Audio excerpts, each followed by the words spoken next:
Hello and welcome to Pals Pulls, the Comics Pals review show. This is your edition for June 7th. I am your host, Sean, joined this week by Kale What's up? Hot dogs. and Tyler. Hi guys. Hi. Sorry, I was gonna start talking about something completely irrelevant, but I don't want to ruin the flow. Good. That's better habits. Yeah. Speaking of habits, apparently we're in the habit of reviewing 5 books on this podcast because this week we've got another batch of 5. We've got Flash number 800, Ooh, huge milestone. Oh, you Good got the one. Michael Cho Good one. variant. I was torn between this and the David Nakayama cover, Nakayama's great. Yeah. but I just loved this one. I just thought it was super cool. It's got 3 generations of the Flash, so I really like that. Yep. Batman 136, a new arc for Chip Zdarsky's Batman. Immortal X-Men number 12. Keeping it trucking with the Immortal X-Men. The listener pick Victor this week.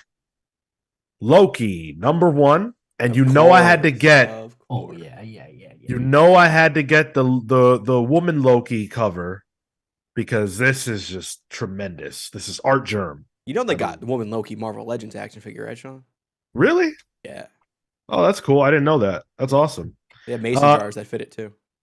Wow. And then we also got Sins of the Sultan Sea number 1, an AWA book. Maybe our first here on the show. I think so. I know Marco reads them, but I don't think we've talked about them. Yeah, I don't think so yet. So this will be a first, and I'm excited to talk about that book for sure.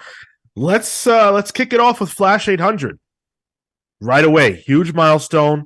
And in this, we get several stories, 5 different stories from some of the Flash's, biggest writers, some of the biggest creators who have worked on the Flash.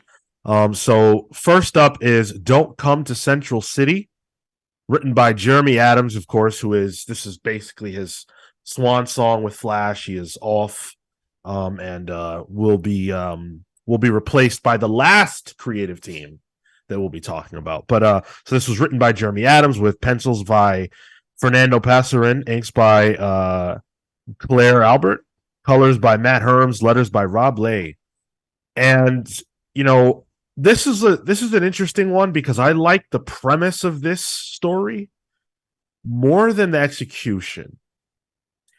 I really like the idea of the Flash chasing a villain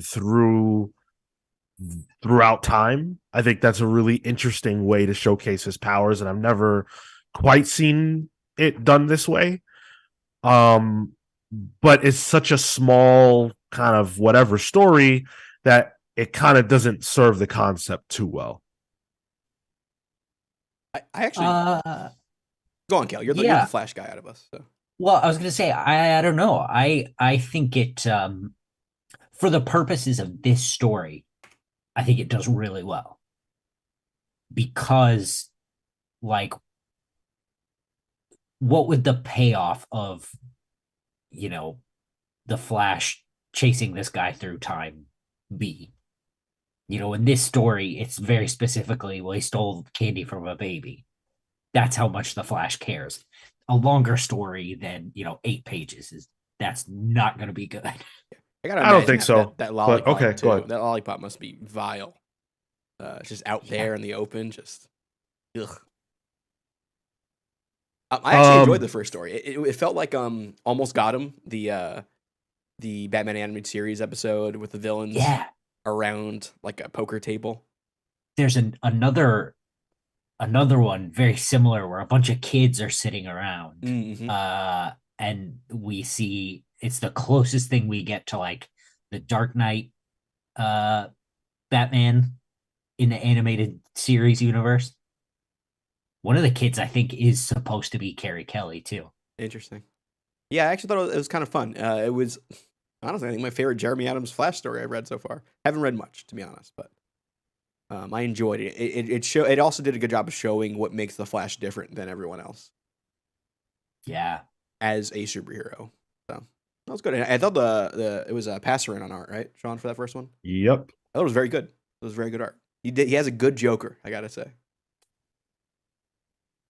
I know the Bug-Eyed Bandit was there, Kale. Could you name, like, those are like D-list characters at that No. table. I couldn't No, name I anyone couldn't. else. No. Yeah, that was quite a round table of irrelevancy. The wizard is Mordru. Is that who it was? Mordru, yeah, that was the only one that was named, I think. He's still around in the Legion of Superheroes time, and like he's got a whole Kang sort of thing, a big cyclical. He turns into a great big grand wizard, that fights the Legion and is mad that it's a bunch of teenagers. Anyway, I looked at one of the characters is a Fadeaway Man, and I know Condiment King was in this, so like a whole bunch of just really bad villains. Yeah. So it kind of played to the things I like. Yep, cute little story. Up next was an Impulse story, The Max in the Mirror. This one was written by Mark Waid, with pencils and inks by Todd Knock, colors by Matt Herms, letters by Rob Lay once again. And this one was fun. It's, Impulse is impulsive, and he's the only one who can save the Flash and this other guy who I have no idea who he is. Max Mercury. Oh, Max Mercury. Yeah, this was like a time machine reading this book. This story. Yeah, this was my wheelhouse. Yeah. The funny thing is that it starts with an editor's note that says, this story takes place between Impulse 6 and 7. Yes, Impulse used to have his own book. Ask your parents. As if the people buying this copy of the comic book aren't the same people that were buying it when Impulse had a comic book. Technically, ask your parents. Well, there are no kids reading this book because the parents can't afford it because they're buying this comic book. Yeah. I like this a lot. I like Mark Waid's Wally West. It feels distinct, where I feel like Wally's been a lot more serious in more modern times. He's just freaking out this whole story. I loved it. Yeah, early Impulse stories were basically it was Impulse running around doing just absolutely anything, and Wally being as far away as he possibly could be. He did not want Impulse around. He was the worst superhero mentor. And wasn't Impulse sort of like, I know his name is Bart, but he always felt like Bart Simpson in a way too. Like, I'm sure there's kind of mischievous, Yeah. Yeah, that's easy to believe. The art's real good. I think the art really suited this particular story. Todd Knock, he did the Stargirl, the Lost Children mini with Jeff Johns, so it makes sense that he would be, in this, telling a story about, the youngest of, well, not the youngest of the Flash family, but one of the kids in the Flash family. And I thought he brought that chaotic energy of Impulse just not being able to control himself, but then also he really nailed Wally's like desperation and absolute annoyance at Impulse just not doing what he's being asked to do. Yeah, so really good art. It made it, reading that story, it was like, man, I kind of miss when it was like one and done stories, I say that and then I'll read, their Hickman book and I'll be like, all right, cool. But yeah, this is maybe nostalgic for this particular period of DC books. Well, let's talk about the next story. This is so this one is Flash Family, written by Josh Williamson, pencils and inks by Carmine Giandomenico. Colors by Ivan Placencia, and letters once again by Rob Lay. Listen, we've all been there. You want to just go out and have a nice little date. No problems. Things don't always work out the way you want. You want to run through reality or something like that, and things just don't go the way you want. It's a nice little story by Josh Williamson, who actually, this was one of my favorites. Because this was the one about Barry, right? Yeah, this one was about Barry and Iris. Okay. Yeah. Okay. On a little date night. Yeah. I was confused about this one. I have a lot of complaints about this one. But Okay. Sean, My go ahead and talk confusion about what was- you like. Go ahead. What are your complaints? My confusion was I am not familiar with Barry's and Iris's future children. So when they had their date night and they go to the future and they're hugging, I thought they were swinging with interdimensional versions of themselves. I was very confused. That's not a bad way to do it, actually. Yeah, it's not cheating, right? It's still you. It's just from a different multiverse, you know? That's what I thought was happening. And then my brain was like, okay, no. That's ludicrous. Why would that ever be in a DC comic? And then I looked it up and I found out this was like Don and Don and Don. yeah, the kids of Barry and Iris. And I was like, oh, okay. Got it. Seeing them as grown adults was a little weird. Because I'm like, oh, these people know each other really well. It was weird. I do like Carmine DiGiomenico a lot, though. It was cool to see that. Technical issue. Can you bring someone with you on the cosmic treadmill? I'd imagine you have to carry him. Yeah, that's what he did, but I feel like I don't Who's know. right? I don't know. Who's writing? Like, Yeah, exactly. Yeah. So this anniversary issue is supposed to be, I think it says, on the cover, a celebration of Wally West. Oh, true. Yeah. And they have this story about Barry in the middle of it. And really all it really did to me was highlight how irrelevant Barry is right now. Because he's got a ton of history, but what's he doing right now? They even mention it too in the villains story in the first one. They're like, oh, there's this other Flash, and they were talking about Barry. Barry is considered the other Flash now. Well, we don't need Barry, and that's kind of the problem, right? Like, you don't need to have two Flashes who are essentially in the same stage of their life. It doesn't make sense. And the DC universe got along just fine before they resurrected Barry. So this story very particularly made me think of all my arguments in Flashpoint about how Barry, he's better off dead. Yeah. All of the history of Barry Allen and Iris and the kids in the future, it all, has circled back around so many times in the past 30 years through Wally's stories. And those stories actually serve Barry better. It's unfortunate because I don't like Wally. I was conditioned by Tom King to dislike the character, and so now I just don't like him. I like Barry. I'll give you that one. Yeah, you got the TikTok short end of the stick on that. Yep. You saw that TikTok I made about Wally, right? Yeah. I saw it, but I don't think I got it. Okay. Never. Okay. No Wally hate in this house. I did get that part. Okay. Yeah, I'm a Wally guy. All right, so let's talk about Blitz Back, which is the Jeff Johns story with art by Scott Collins, colors by Luis Guerrero, and letters by Rob Lay. This one is not about Wally or Barry. It's about Zoom. And I'm confused. Yes. I knew you would be.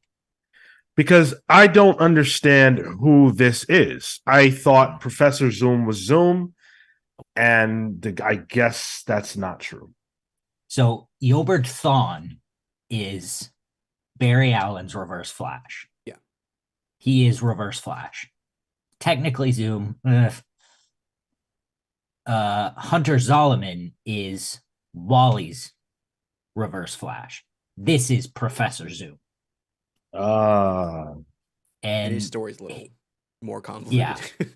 Well, on purpose. Yeah. The whole point is that Jeff, back in the day, Jeff wanted to echo the Reverse Flash very specifically with Hunter Zolomon, and I'm pretty sure that's even like a thing with his character. So he became the antithesis of Wally's Flash, which was Zoom. Hmm. And he was arguably more, definitely more violent, arguably more effective, hit or miss. And I always thought that the only way you could really tell who's who, like if you stood Zoom versus Reverse Flash next to each other, was the eyes, right? Like that. I think it's the eyes, and if I remember correctly, Zoom doesn't. He can't stand still. Oh, he's got ADHD. If I remember right. When you say Zoom, you're referring to this character. Yeah. Yes. And when you say Reverse Flash, you're referring to the one that Barry deals with. Yeah. Okay, got it. Cool. Top Lane says, really good job on the Flashpoint Book Club. Enjoyed it a lot. Thank you. Really appreciate that. I enjoyed this story actually quite a bit. I liked it a lot. I even though I clearly am confused, that has more to do with the fact that there's two characters who look the same and have essentially the same name. But I enjoyed this as kind of I guess a retelling of his origin or an explanation. And it made me want to see what's going to happen next with this guy. And I assume that we'll see him again in the next Flash ongoing. And so that's kind of incentive for me to want to read it, even though we do have the last story to talk about. Did you say a Zoom instead of assume? I said assume. I thought you said assume, and I thought I was proud of you. I was like, that's a you know what happens when you assume. Yeah. You make a Reverse Flash out of Professor Solomon. I just want to mention the Scott Collins art on that Jeff Johns thing. That splash page. Oh man, that's Scott Collins to me is this era of Flash. Mm-hmm. My favorite, Francis Manapul by a million times, but Scott Collins is like he's got that history for me. Something about a Scott Collins face too, like the head shape and everything. Yeah. The art was really strong. And I love how they even put put Zoom's logo within the panels at times. Here's an example. I'm holding it up if you're watching us live, but you can see it there. The like lightning bolt just burned into the panels there. Really, really cool effect.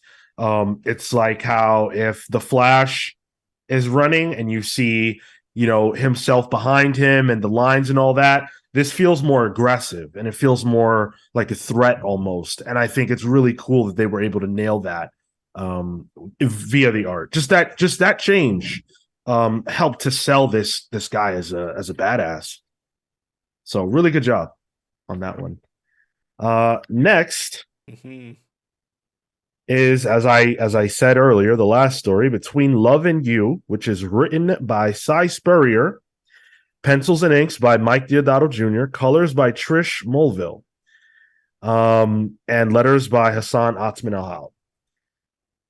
This is the future of the Flash. This is the incoming creative team for the character. They're starting next issue, right?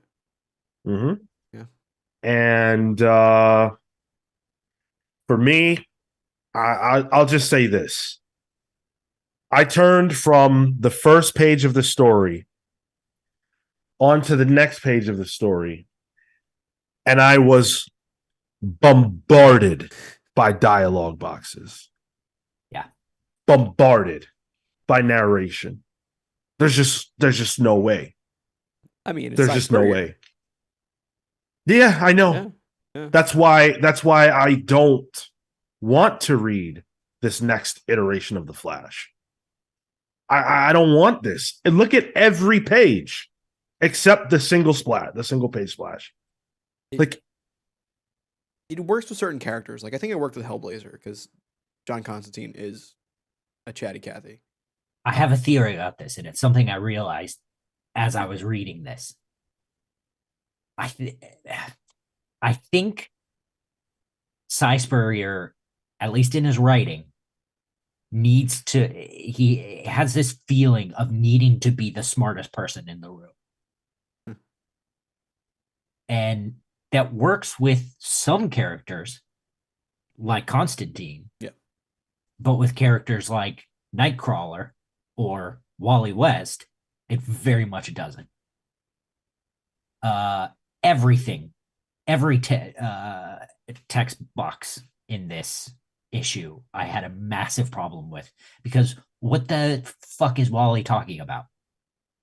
This dude is a mechanic. He works on cars. Literally, that's his occupation. Like, why would he know any of this? He's not Barry. He's not Barry.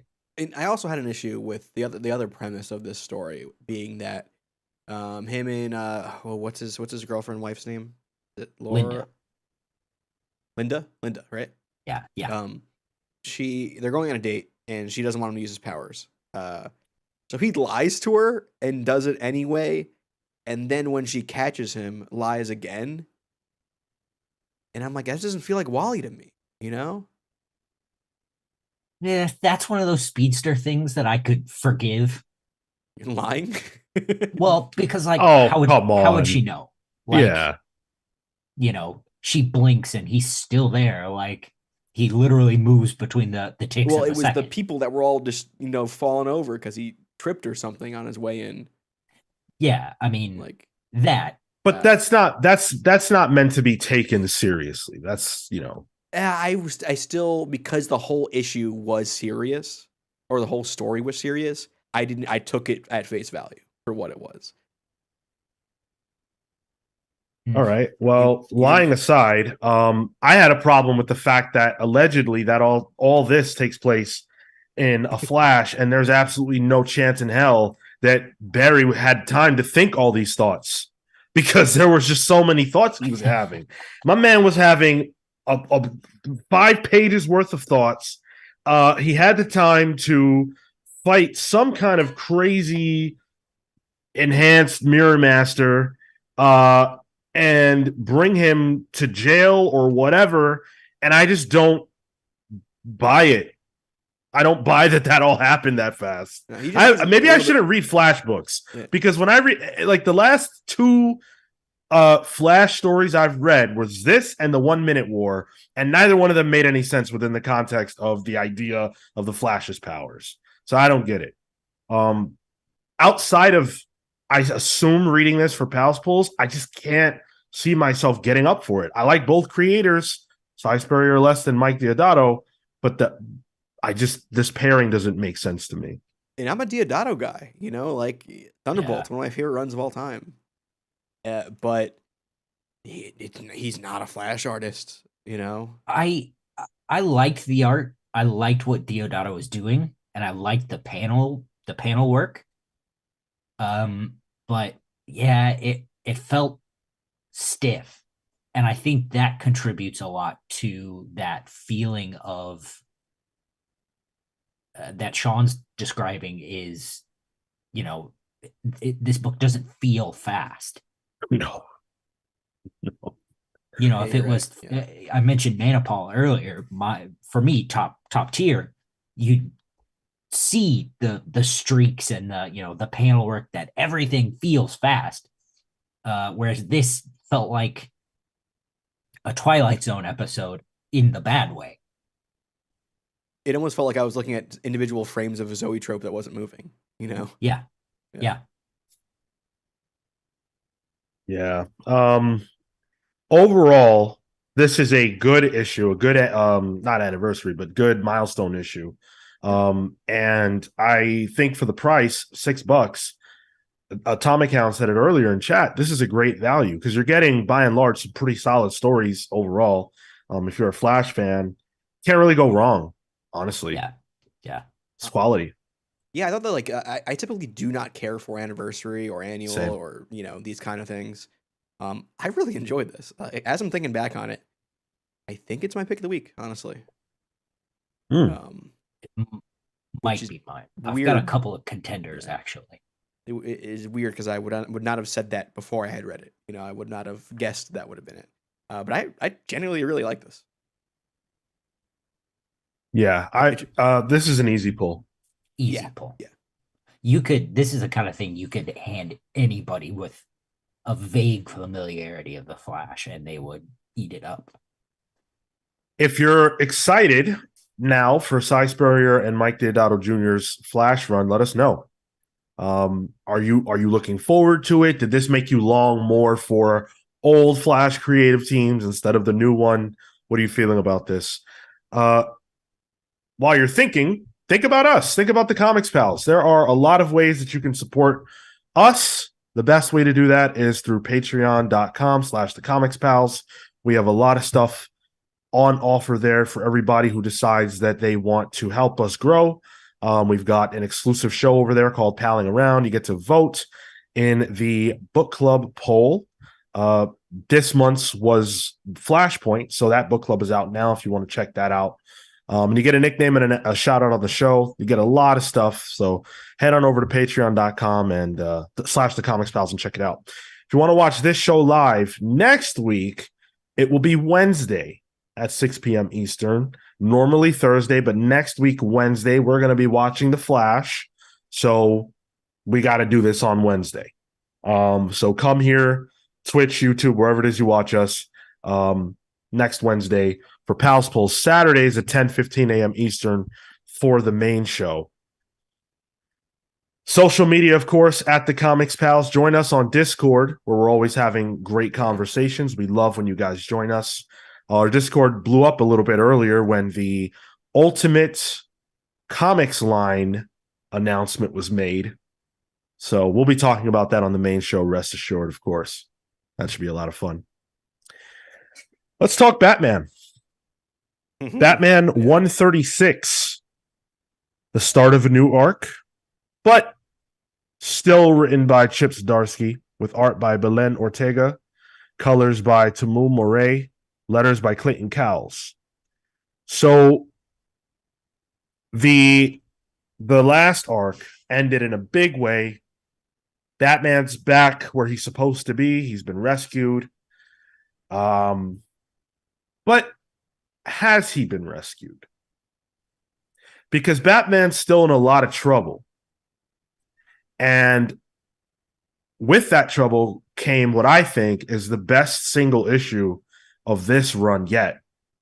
And one of my favorite issues of Batman in general in many, many years. This was phenomenal. I love when Bruce Wayne has anxiety, like visible anxiety. Because I think Bruce is a hard character to relate to at times. Purposefully so. He's supposed to be this, I guess, force of nature, really. And in this, like, this dude has PTSD visible from a recent event that we read. And you can see him fighting with himself. I really enjoyed it. I thought that was great. And the Belen Ortega art, she did some killer stuff on it. Yeah. Yeah. So let's talk about it. Batman's traumatized from being sent into another dimension. My man lost his hand.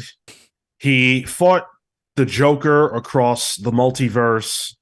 He encountered another version of Alfred, which broke his heart, but also kind of inspired him. He fought another version of Selina, who betrayed him. He's not sure of himself. He knows that Zor-N-R, the fail-safe version of Batman in his mind, is still there and still has influence. And that shakes Bruce. It's causing him to distance himself and alienate himself from his family. And like the alienation from family has been done to death. But I love that here it's coming from a place of his own weakness, being scared that he can't actually protect them from the biggest enemy they could ever possibly face, himself. I also like that Chip doesn't necessarily force the family on him, but instead, like, he does what family does, is they show up at his house and they cook for him to say, no, we're here. It's cool. Right. You know, instead of the annual Bruce and Nightwing fight where they have to remind each other that they're father and son or whatever. Yeah, it's not the family fighting as much as an internal struggle with Bruce himself. And I think that's what makes it feel different than what we're used to. I like that.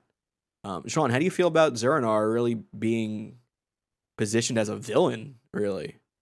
It's such an interesting wrinkle. And I think that what we're seeing now is the reason why Chip Zdarsky wanted so badly to write Batman. Because if I remember correctly, he said that he had an idea for the character that he was dying to write. And I think this is the idea. It's taking the Zur-En-Arrh, version of Batman as was elaborated on by Morrison and, turning it around a little bit and looking at it from a different angle. And to me, that's the skill of dealing with continuity, and of dealing with characters and things that maybe have run their course or don't fit. He's finding a way to make this concept fit, and it feels good. It feels right. A lot of times I'm against that type of stuff. Don't mess with what Grant did because you can't do it better than them. And I don't think Chip's trying to. It's just a different angle. Yeah. Yeah. And I'm very surprised at how comfortable this glove fits.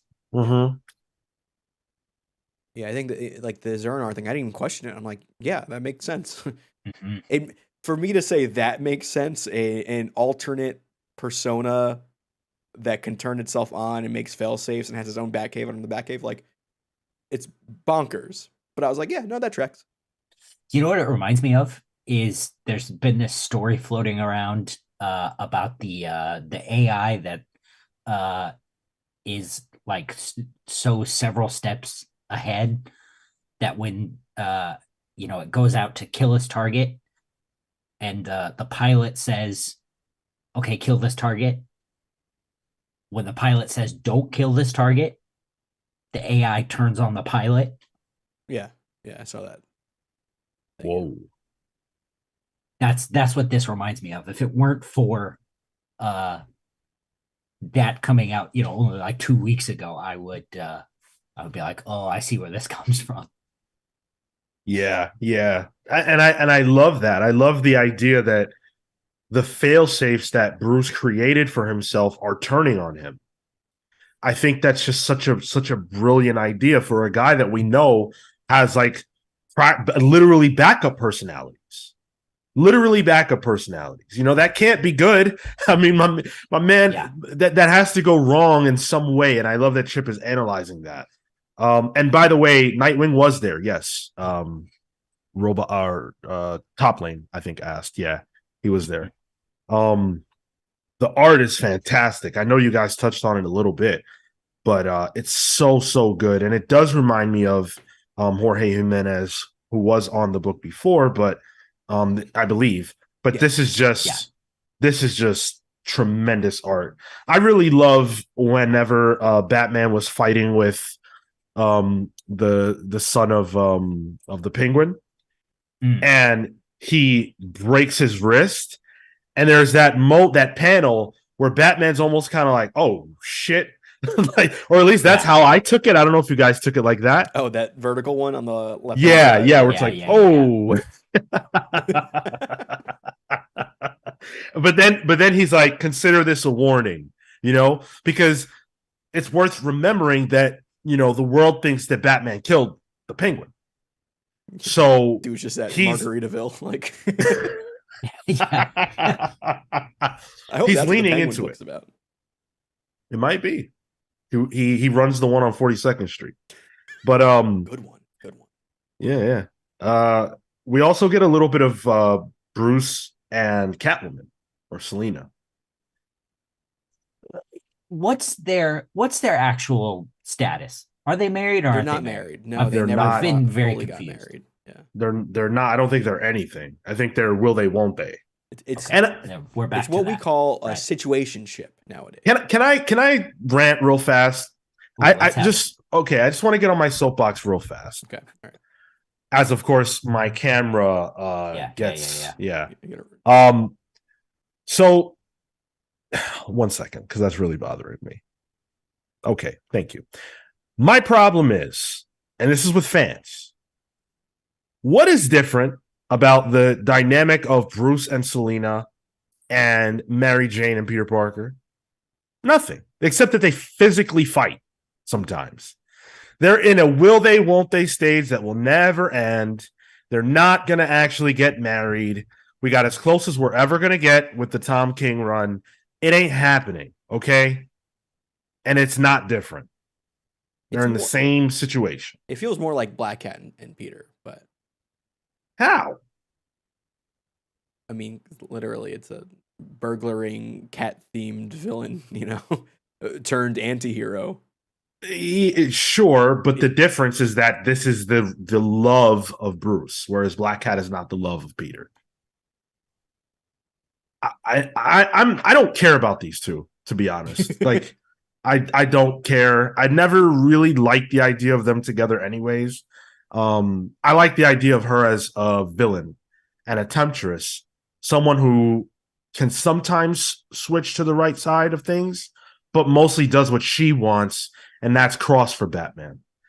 I don't like the idea of them together. Them together is always abusive in some form or way, whether they're physically fighting or they're just, Catwoman leaves and Batman questions life and gets his butler killed, it's like that Jersey Shore couple.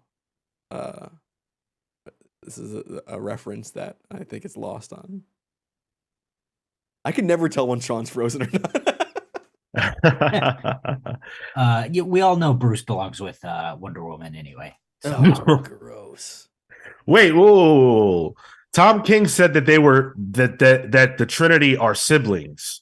So you're talking about incest, Kale, and that's against terms of service. Ultimate DC Tom universe. King also ruined my favorite speedster, so he can go fuck. All right, well, that's going to hurt our chances of getting him on the show. Well, that being he said, should be making. I think Batman honestly works better as like a Vol cell. I want him to be like just pent up frustration that he takes down the mentally ill and poor. I'm gonna ignore that and talk about probably my favorite panel of the week, which was the Bat Family cooking pancakes. Yeah, it reminded me of the Wayne Family Adventures webtoon, and I didn't like that, but I like this. I like this as a moment, and I think it was an excellent moment that this issue needed, particularly because of the last panel of the story, which is them burning. Yeah. One of my other favorite panels of the week. Bruce's expression in that is so good. Horror. Yeah. Horror. 6:20 a.m. The mind of Bruce Wayne. As a location. I love it. I love it. What a great comic.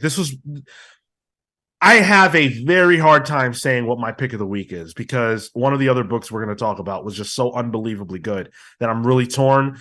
But this was one of my favorite Batman issues in many, many, many years, and I love it so much. It feels like Chip Zdarsky's run is finally starting, and I hope he doesn't leave after another arc or two. He's freeing up on Daredevil, so he has more time, presumably. Yeah, I don't know how long he's going to be. It feels like it's just rolling now. But, as we say on this podcast, let him cook. Mm-hmm. Any quick thoughts on the backup? Fun. Ooh, a great look at sort of the reality of Zur-En-Arrh and like how it actually theoretically could work. Historically. That was great. Oh, I thought that was great. Yeah. Awesome backup. That really, it's one of those backups where it like actually helps the main story. Mm-hmm. It doesn't just feel like something completely different. Excellent backup. And I think the backups in this entire run have been pretty solid overall.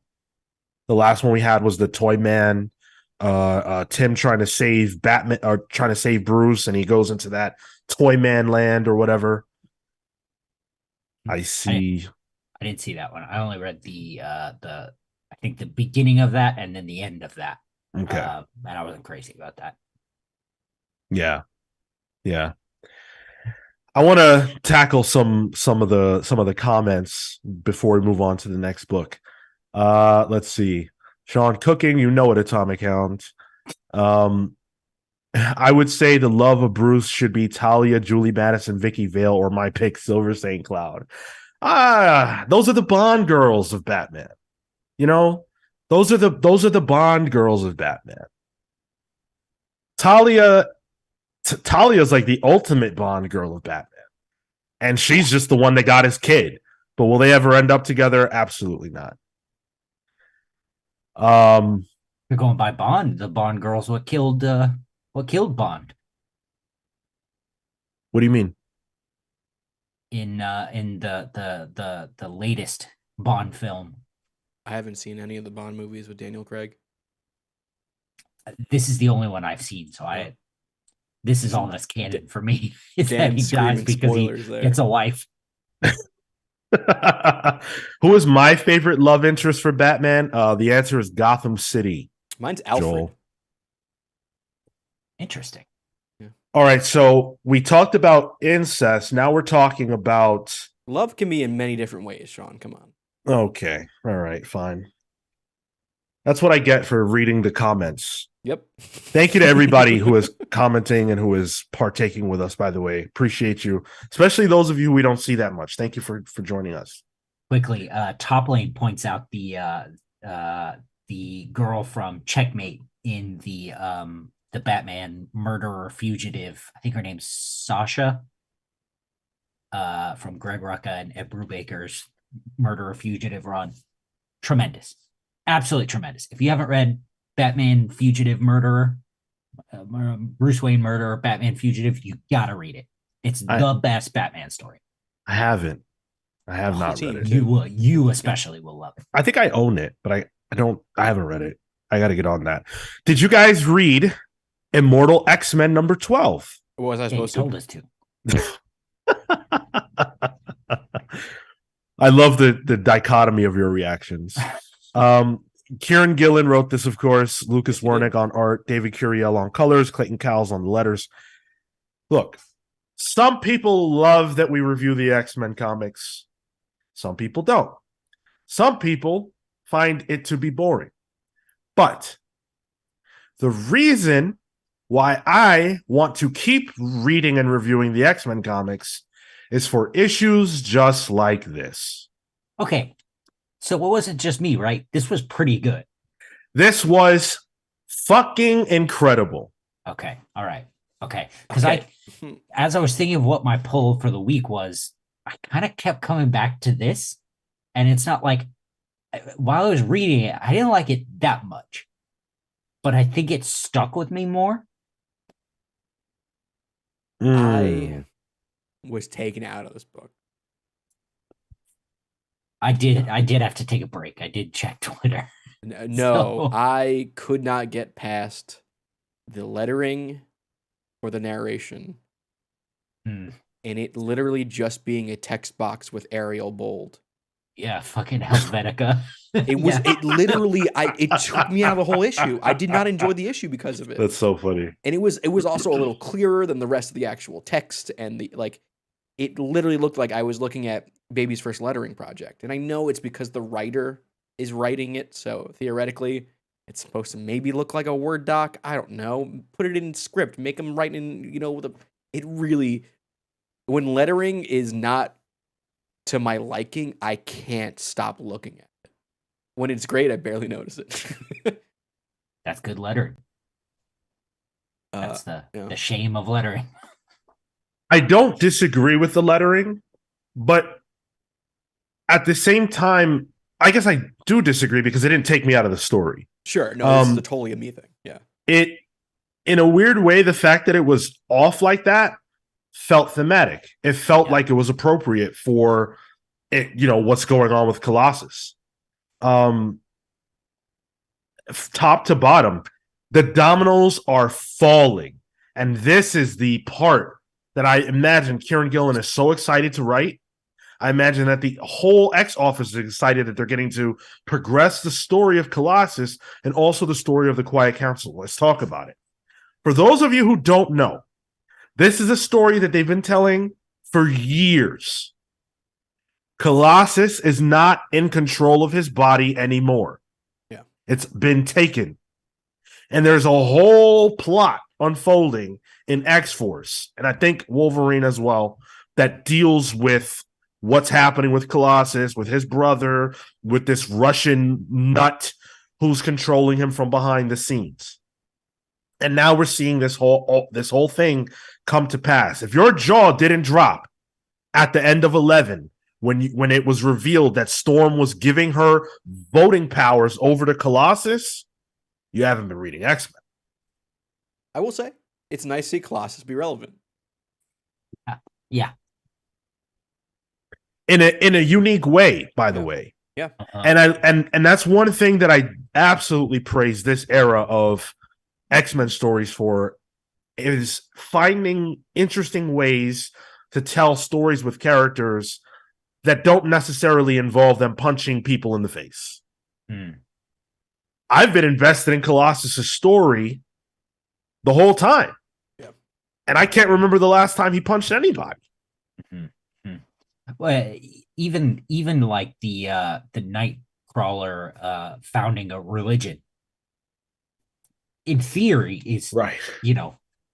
Not to trash on Cy Spurrier on a book he's not even on, but like, in theory, that's a cool idea. Yeah, absolutely. I think Go ahead. This issue also had probably my favorite post-Hickman info dump page. And it's the final page. Where it just says, and I'll read it, he is trapped in a Russian novel. It is not a place for hope. Like, that's all it is. First of all, it's great that I don't have to read that much. But also, it just worked for the issue itself. I don't like that because it doesn't make any sense that would be, like, who wrote that? What is that? Oh, well, I assume it's the writer writing that, the Russian dude.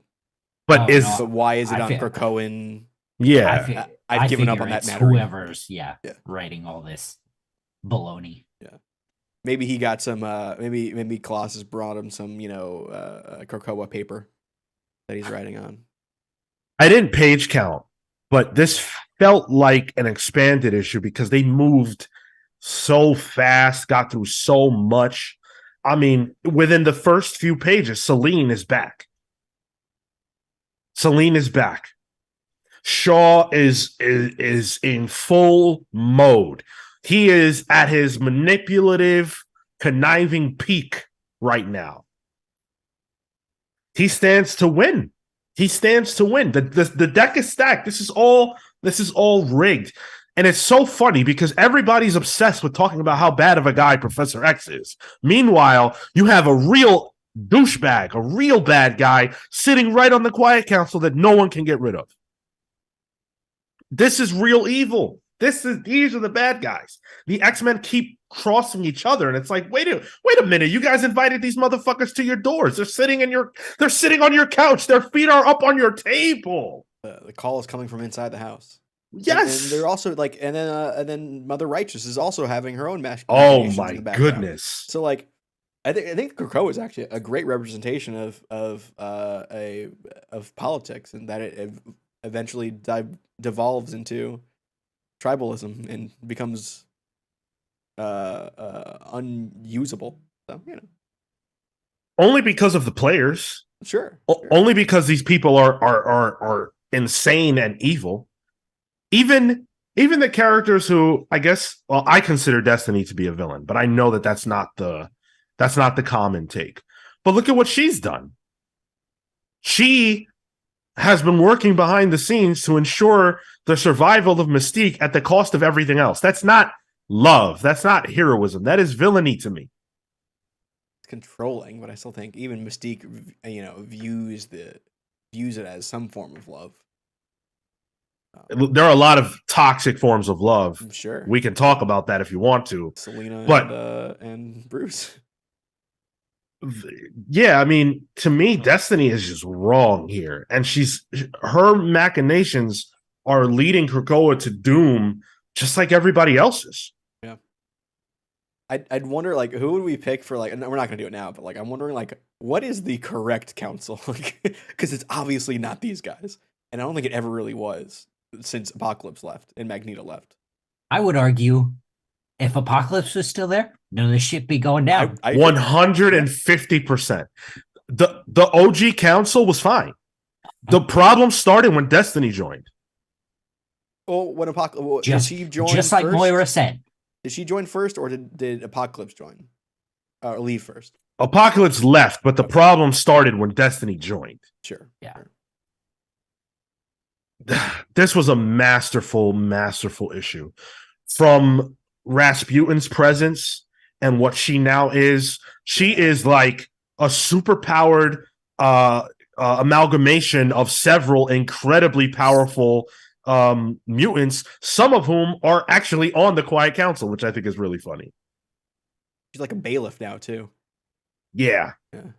When she peers into Shaw's mind, that whole interaction where he's like arrogantly like, "Oh, I'll know if you try to go where you're not supposed to," and she's like, "Dude, I could break your brain and have you sucking my toes, and you wouldn't even know." That's how powerful she is. And I love that they represented it in that way, where she doesn't have to kick anybody's ass. She's strong enough to subdue this guy, who, by the way, has been subdued and made the butt of jokes for several of the women in the X family. What's that Dolph Ziggler Kofi Kingston promo? Should have been me. Yeah.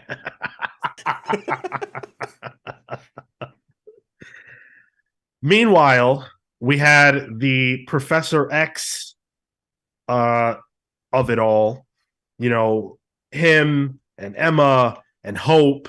That whole dynamic has been really fun and interesting.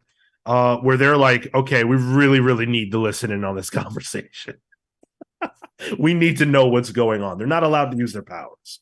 That's the idea. Not because they could still have the sinister gene in them. So they're not allowed to use their powers. And I love the fact they found a way around that. And they still, learn what's happening in the chambers.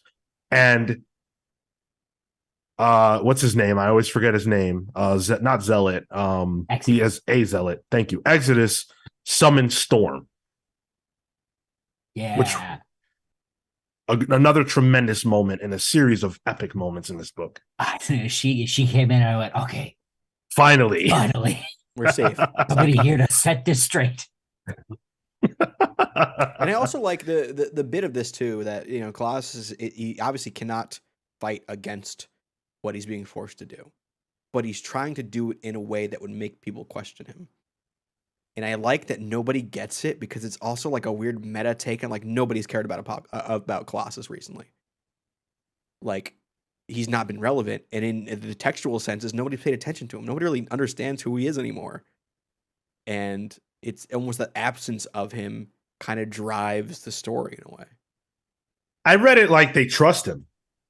I read it like blindly because he has so much goodwill for always being a good person. No one would believe that he had alternative motivations, and that's why he's the absolute best choice to infect the Quiet Council, because he's the one that everybody believes in. Although it's a little weird that Kitty still doesn't see what's wrong. Like, out of all the people, I feel like they've been broken up for a long time. Yeah, I guess so. Yeah. Yeah. Yep. But I of the people, I think Kitty and Storm will be the ones to figure it out. Yeah. One, because duh, but also, like, I think other than Nightcrawler, I think they're the two that probably know him the best. Yeah. That would throw Wolverine in there too, I guess. But yeah. And then we see Mystique controlled by Mother Righteous just straight up stab Destiny. She went like T-1000 on her too. Oh my goodness. Oh my goodness. I didn't know she could do that. I guess this is just my read, because maybe I missed something, but I'm assuming that anyone who says thank you to her, she has some type of thrall over, maybe. Oh, Mother Righteous? Yeah. I'm sorry. Mystique. I'm sorry. Oh, okay. Well, I didn't know that. But I meant Mystique. Yeah. Yeah, I don't know about that. I had never seen Mystique do that myself. It's also nice to see, like, with this run on Immortal X-Men, and Lucas Wernick's previous stuff on a Trial of Magneto, an actual like growth, and like he's just Yeah. getting better at telling an interior story. Yeah. You know, yeah, it's cool to see that in real time. Yeah. Yeah, he is leveled up. Yeah. Yeah. Yeah, Philosopher King says, yes, if you say thank you to Mother Righteous, she can call in a favor from you through her magic. Yeah, Whoa. which is the impression that this issue gives. So that makes absolute sense. We saw in the prior issue, I believe it was, where Mystique said thank you to her, to Mother Righteous, and she called in that favor now. So That's nuts. all in all, an absolutely phenomenal issue of Immortal X-Men. I think this has to be my pick of the week just because it had me on my toes, twists and turns. And, at the heart of it, a character who, Colossus is just a lost man. Like he just cannot, he's not in control of himself anymore. That's horrifying. Yeah. Horrifying. I think I'm saving my pick of the week. What, you rolling it over next week? We still have 2 more books, Doug. Yeah.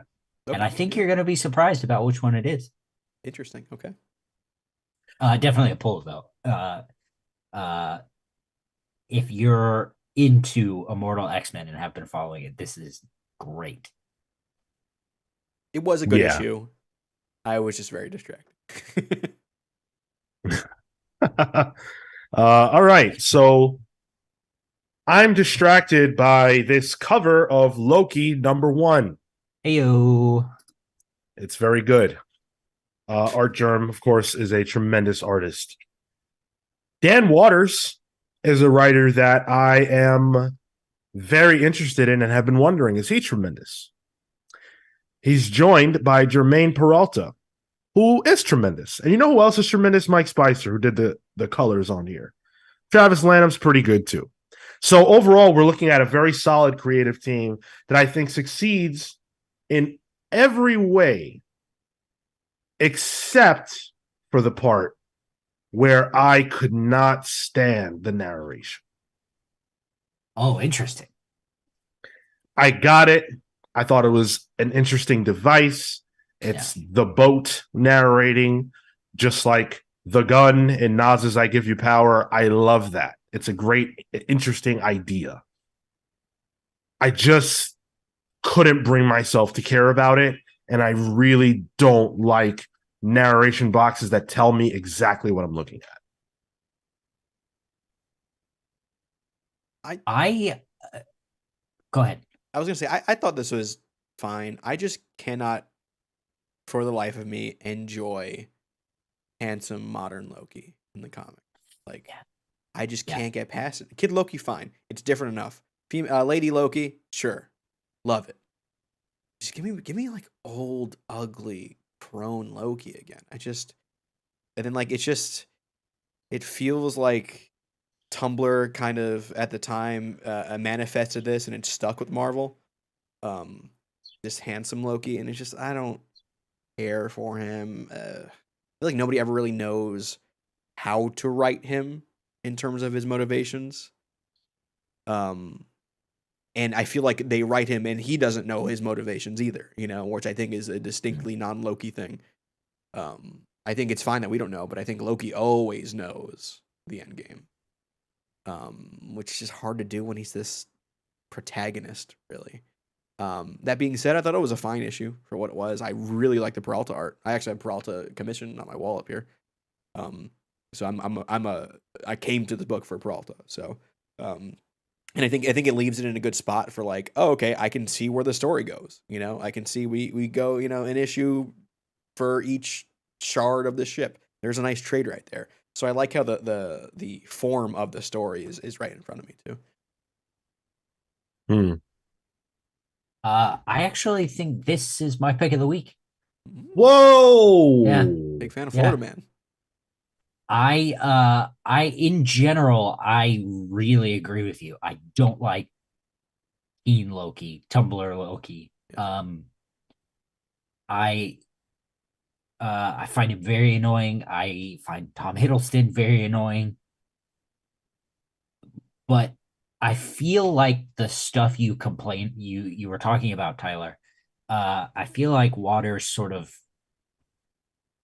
pivots that in this issue by having the narration be the souls of the, the boat. And that boat, guys, that boat is the most disgusting thing I've ever. Yeah. It smells like corn chips, that boat. Oh, I recently watched Cronenberg's The Fly for the first time. I Oh. can't get And past that scene. and that was the thing that made me go, I'm gonna throw up. So yeah, the Um, boat is made of nails, like human beings' yeah. nail clippings. Yeah. Yeah. And not just clippings, by the way. It's the full nail. Okay. Yeah. Um, but I like the premise that Loki has to chase these artifacts. I think that's a fine enough engine. I'll be interested to see what Waters does to make them interesting. I like that the one became a cool axe. Down with that. Um, the thing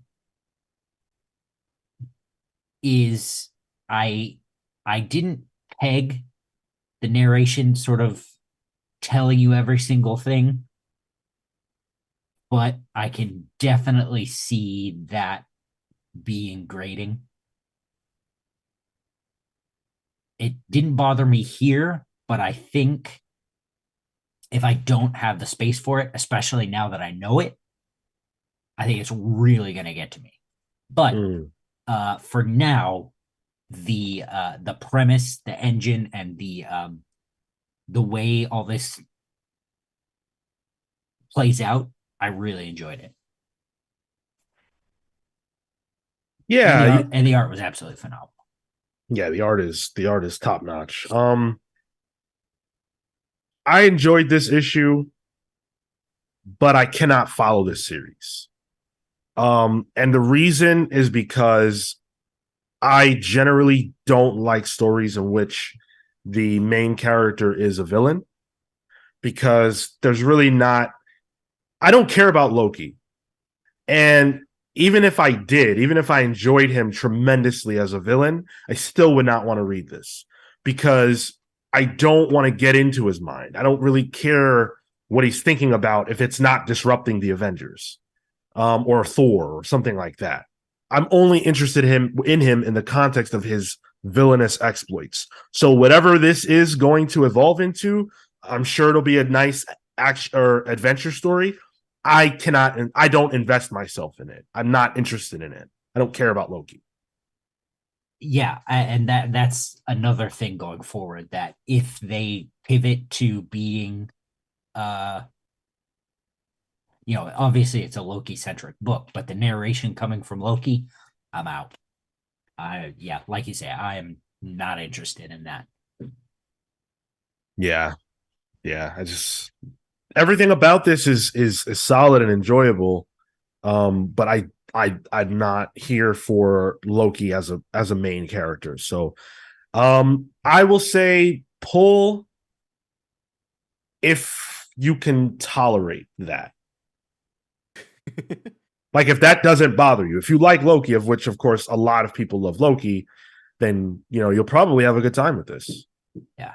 It's Yeah, nice. I think if you're into the general Thor stuff, and you can handle Loki, you'll probably like this.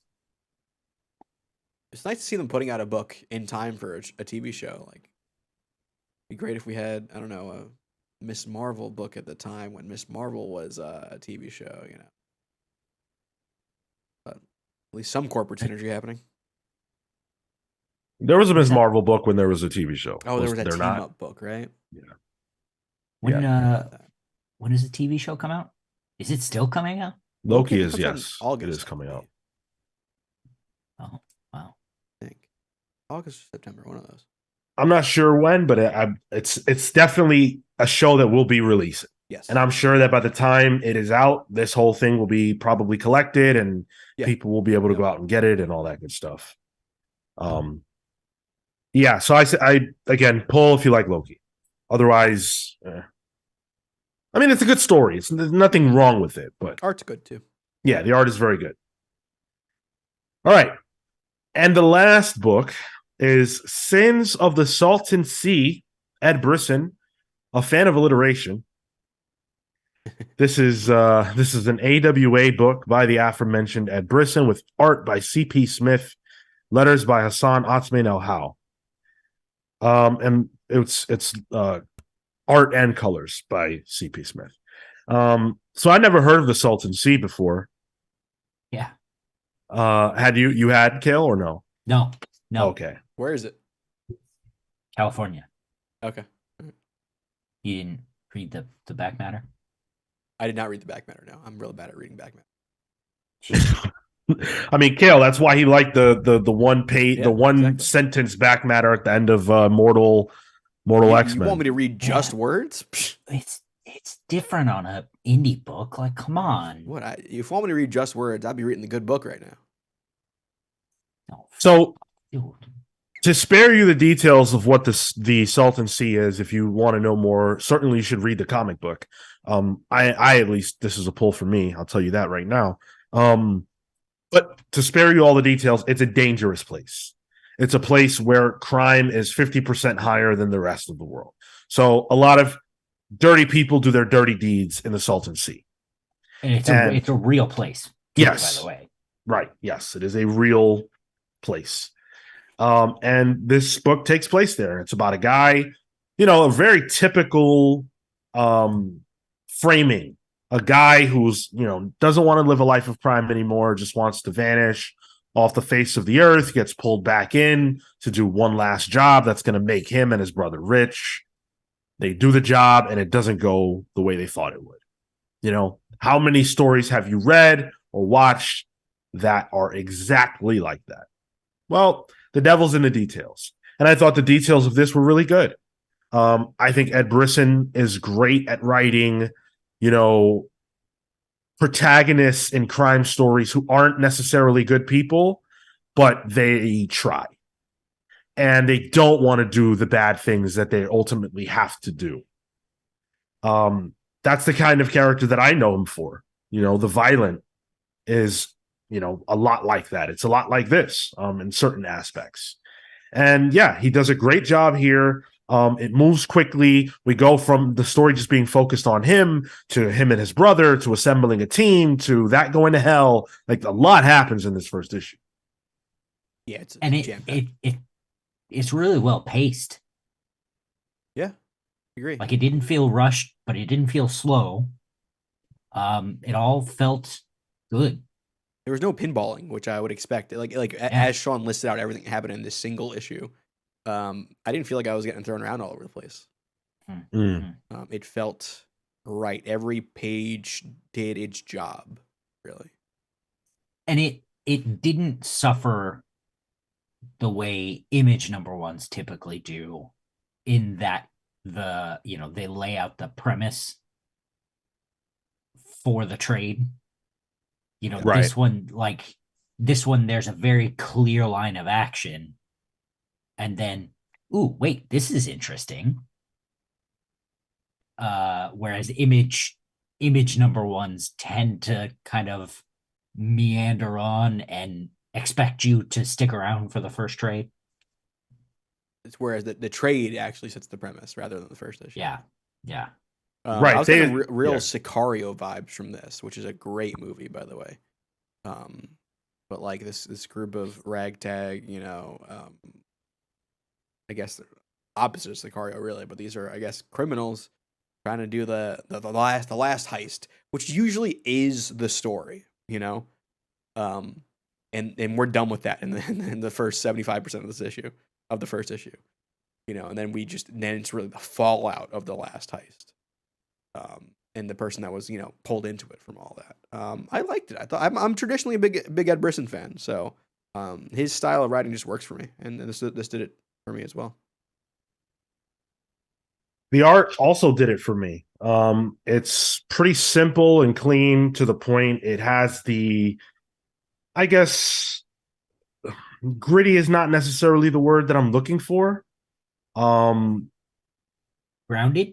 Yeah, that's better. That's definitely better than what I said. But it fits. It fits the vibe of the book, certainly. And I like that. It's simplistic and it does what it needs to do.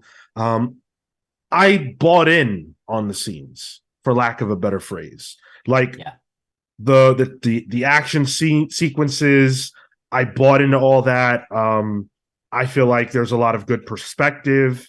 There were a few panels I really liked, just really, really simple stuff. Like, trying to find a good one. I like this one where the truck opens and this is where they expect to see millions of dollars and all their hopes and dreams are going to be solved. And instead they just see, I believe it's a mom and her child.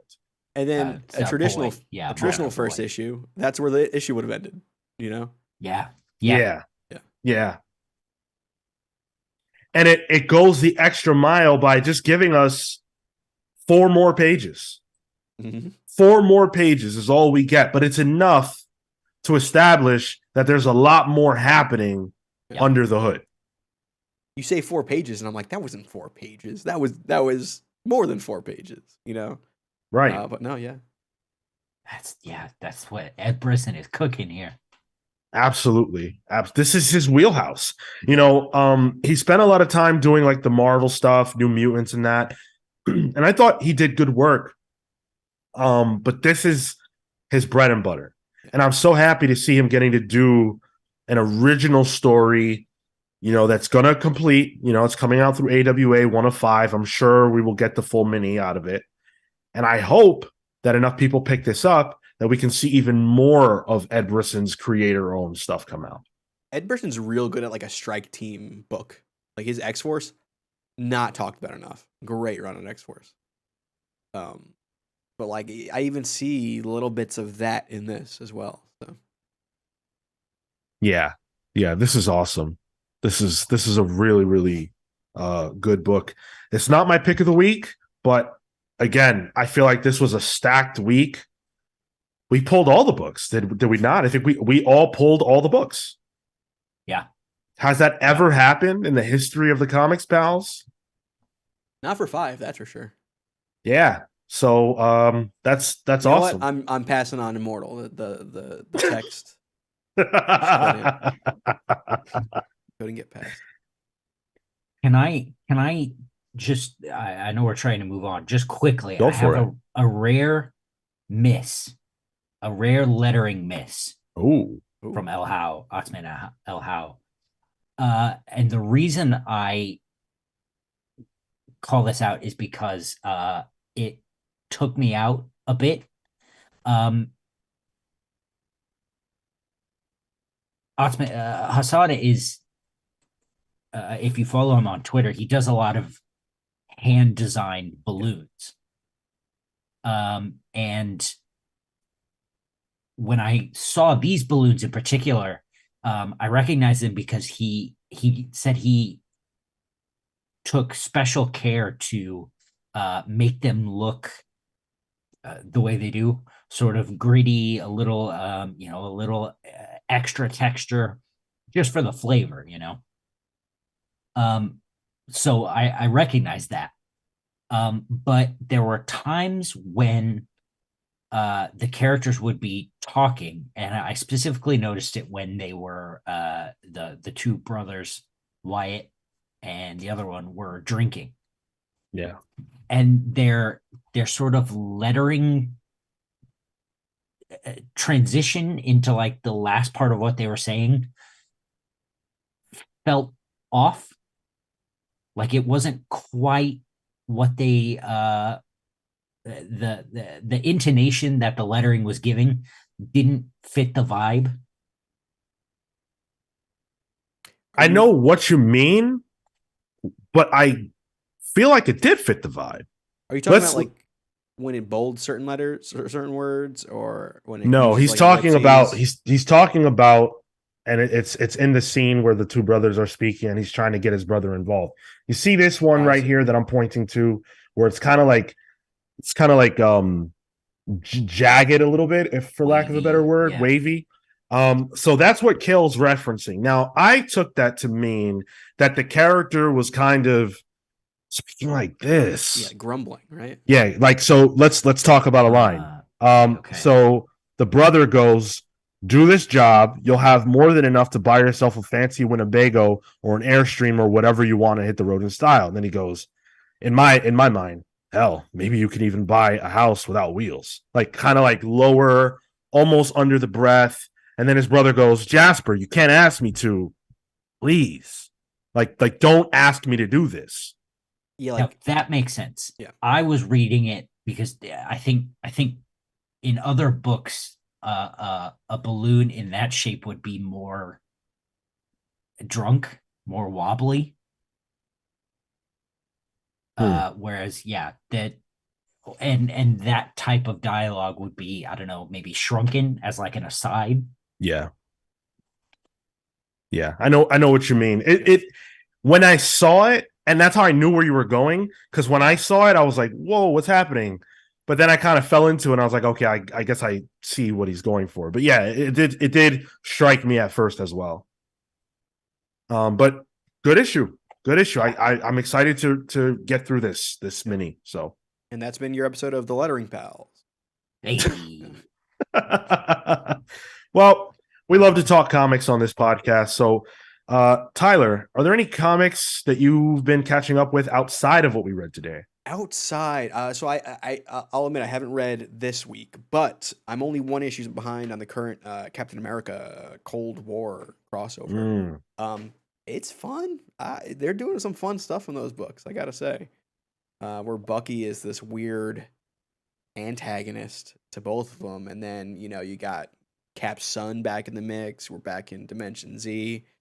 It's poking a lot of the Cap stuff I like, so I'm enjoying it. I think the Omega issue comes out next week or 2 weeks from now. So yeah, it's definitely on the horizon. I'm not as far along as you are. I'm further behind, but I do enjoy the Bucky turn, because Bucky's felt stale to me for a while.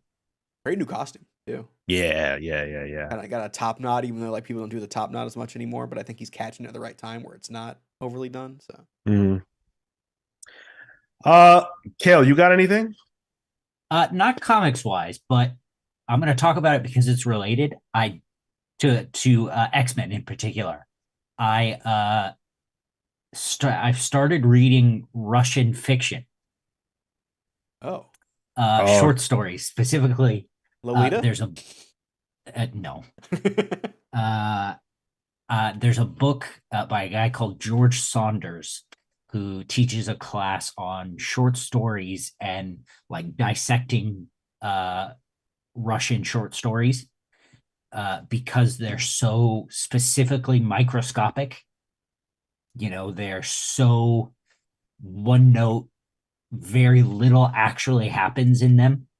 But when you look at them, actually a whole fuck ton happens in them. So when, at the end of the issue, when they said Peter's in a Russian novel, I went, I know what that means. I get it. The book is called A Swim in the Pond in the Rain. It's tremendous if you are interested in dissecting fiction and doing like really close reading. It's very good. Apparently Dan in the chat knows what you're talking about. So Dan always knows what we're talking about. Dan always knows. Dan is on another level. The Uatu of the show. Atomic Hound said Shazam 2 continues the Wade and Mora streak. Yeah, I actually have been wanting to get on the Shazam train. I'm pretty excited about Mark Waid right now. I have the first issue, I have the second, but I just haven't taken a dive yet. For me, I've been reading mostly for the show, because on Monday we put out an interview for the Ava's Demon book with Michelle Fuss, which you guys can check out. It's a really interesting conversation, I thought, about a very different, like, we all probably mostly read Western comics and probably not so much web comics, webtoon, that kind of stuff. So for me, reading this was wild, and learning about the process of someone who's been in that industry for over a decade and the way that, it's changed and how their process had to change with it. I thought that was really interesting. So I had to read the Ava's Demon book. It was like 280 something pages, gorgeous art. So it's a hefty one, but not as hefty as like if we were talking about 280 pages of a Western comic, because it's like far less sort of like story and paneling, I guess. It's very bingeable. It's easy to read, I guess. But yeah, I've been doing a lot of reading for the show, but I'm hoping that I can get into some more interesting things. Like, I've been dying to open my copy of New Teen Titans. Hey. Oh. Is The that still Judas Disco Contract. Nightwing in that one? That's Disco Nightwing, right? Yeah. Yeah, that's first appearance of Disco Wing. God, I love that suit. Well, I've never read the Judas Contract before, so I'm excited to dive into that. I'll be interested in what you think, but I think I know what you'll think. Well, I'll return here next week to talk about it. As you read it, I think you might start becoming a Teen Titans fan. Whoa. Okay. Are you okay? Contract. Oh. Come on, Sean. This is I give you jokes specifically that only you would get and Kale won't, just to see the reactions. But I guess that went over both your heads for a second. But, yeah, well, you want to talk about what we want to read? Yeah, let's talk about what we're looking forward to next I'm week. gonna hide my bad joke there. All right, Pals Pool. So our polls for next week are pretty much unanimous, really. A lot of crossover here. So Sean wanted to check out Amazing Spider-Man 27. And I did not know this until I saw the solicits. Ed McGuinness is back. Yep. Ooh, okay, all right. I love Ed McGuinness. Maybe I'm also pulling this. His Jeff Loeb Hulk run, so good. Oh, sorry. Wow. I just had shit. I just had a PTSD flashback. He's got an aneurysm. I don't remember who it was, that piece of shit that tagged me when we used to do Comics Tag to read that book. But boy, oh boy, did I not like it one bit. And reading that again gave me flashbacks to the first time I read it, when I thought it was so bad I couldn't get past like the first 2 or 3 issues. He has a gun. It's cool. And then Sean, he wanted to check. Sean and Kale wanted to check out something called Void Rivals. Whoa! I didn't talk about Amazing Spider-Man. Oh, okay. I thought you were just complaining about Ed McGuinness. I wasn't complaining about Ed McGuinness. I was complaining about Jeff Loeb. Ed McGuinness is awesome, and I'm really excited for Amazing Spider-Man to move into the next chapter of storytelling. I've enjoyed this run the whole time. I think Zeb Wells is really onto something, and seeing him paired, at least for this issue, with Ed McGuinness should be a lot of fun. Up next. Well, actually, I have a question now. Do we think this leads up to the Superior Spider-Man announcement we got? I think so, because the timing of that is very specific. Right? Yeah. It's like as soon as the slits are coming out for this, now we get an announcement of that. So we'll see. Void Rivals, new Kirkman. So a new Kirkman book isn't something that like inherently makes me go, yes, I have to get it, just because I haven't really fully read anything that Kirkman has ever done. It's all just very long. However, this seems to be the start of a new universe, and he's promising some kind of major, shocking secret that they're not even willing to tell us, that we have to read the issue to find out. So that's exciting to me. A lot of people are really excited about this. I'm sure speculators are going to be going crazy. Can't wait. Yeah. It'll be like Bush did 9/11. What? The secret. Oh, but that's a fact, and it's a known. Never mind. Okay, all right. Jeez, say that for palling around. That's what I'm saying is. Kale, you and I wanted to check out Ed Brubaker and Sean Phillips' new Night Fever hardcover, right? I think it's a hardcover coming out. I think it's a hardcover. Yeah, I'm not generally, I don't generally go out of my way for these Brubaker Phillips graphic novels. I probably should, but this one really caught my eye. The art on the cover here is like nothing else. It's not typical for these two. Sorry, it's atypical for this pair. Yeah. The premise is: are you the things you do, or are you the person in your mind? In Europe on a business trip, Jonathan Webb can't sleep. Instead, he finds himself wandering the night in a strange foreign city with his new friend, the mysterious and violent Raynor. Raynor shows Jonathan the hidden world of the night, a world without rules or limits. But when the fun turns dangerous, Jonathan may find himself trapped in the dark. The question is, what will he do to get home? Okay. Right? Yeah. And then just this last little bit, it says Night Fever is a pulse-pounding Jekyll and Hyde noir thriller about a man facing the darkness inside himself. Done. I mean, Brubaker I could have read that line and it would have sold me. Can't miss team for me. Like I don't know anything I've read from them where I've been. It's not even been like, oh, that's good. Like everything I read is like, man, that was so good. You know, it's just such a consistent team for me. So like anything they do, I'm in for. I have to admit something to you right now, Tyler. I thought the Fade Out was all right. Oh man, that's my favorite one. I know.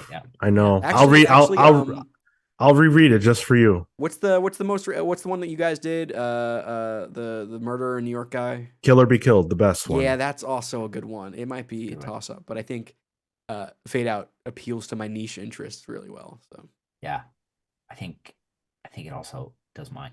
Can we do a book club where we're only allowed to pick Ed Brubaker and Sean Phillips books?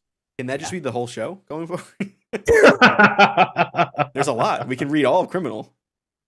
They got the whole Archie run, that Archie-esque story in Criminal. So that would take a very long time. Thank you. And I wanted to check out X-Men Red next week. It's bringing back one of the characters from Ten of Swords or Magneto. No, the white sword guy who like has like he could bring back the dead armies and stuff. I don't know. It's more of Ewing doing X-Men, which is my favorite X-Men right now. So yeah, sounds fun.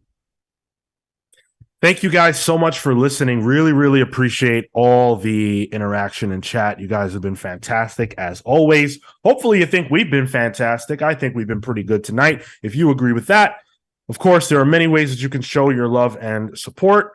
Just being here is a lot of that. So we thank you. Patreon.com/TheComicsPalace is the best way to support your boys. You get access to a whole lot of exclusive content. We're going hard for you guys because you guys go hard for us. So thank you so much. Next week, we will be live on Wednesday for Pals Pools, 6 p.m. still like usual, but it will be on Wednesday because we are all going to be watching The Flash. So come for that. Remember, it'll be Wednesday. Saturdays, of course, you can catch the main show at 10:15 a.m.